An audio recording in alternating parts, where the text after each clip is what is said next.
നമ്മളിന്ന് വിളവെടുക്കണതേ സാമ്പാർ ചീരയാണ്. സാമ്പാർ ചീര എന്ന പേരിൽ തന്നെയുണ്ട്. നമ്മൾ സാമ്പാറിലൊക്കെ ഇത് ഇടും. ഇത് പരിപ്പ് ചീര എന്ന് പറയും, കൊഴുപ്പ് ചീര എന്നൊക്കെ പറയും.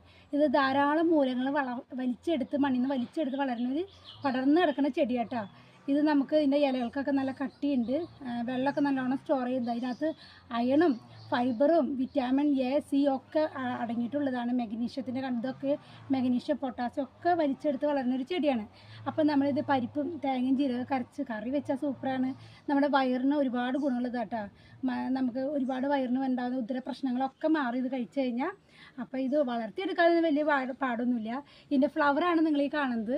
ഇതുമ്പോൾ കണ്ടോ, ഈ ഒരു ഉണ്ട പോലെ ഇതാണ് എൻ്റെ വിത്ത്. ഇത് മൂത്ത് പൊട്ടി വീണ് കഴിഞ്ഞാൽ ധാരാളമായിട്ട് പടർന്ന് പന്തലിക്കും. അതുപോലെ ഇതിൻ്റെ ഒരു കമ്പ് ഒടിച്ച് നട്ടാലും നമുക്ക് നട്ടു വളർത്താനൊക്കെ എളുപ്പമാണ്. അപ്പോൾ ഇതൊക്കെ നമ്മുടെ വീട്ടിലൊരു കട ഉണ്ടാവണം നല്ലത്. നമുക്കിതിപ്പോൾ ഇങ്ങനെ കടയപ്പാടെ പറിക്കണമെന്നില്ല, ഇതിങ്ങനെ കട്ട് ചെയ്തെടുത്താലും മതി. അപ്പോൾ നമുക്ക് അടുത്തത് വീണ്ടും പൊട്ടിമുളച്ചൊക്കെ വരും. ഇങ്ങനെ ഇടയ്ക്ക് എടുത്തിട്ട് പോയിട്ട് നമുക്ക് പരിപ്പും തേങ്ങയും ജീരകമൊക്കെ അരച്ച് ചാറ് കറി വെച്ച് കഴിഞ്ഞാൽ സൂപ്പറാണ്. അപ്പോൾ എല്ലാവരും നട്ട് വളർത്താം. ഇനി നമുക്ക് ഇത് കറി വെക്കുന്ന ഒരു വീഡിയോ കുറച്ച് സമയം ഇട്ടേക്കാം കേട്ടോ.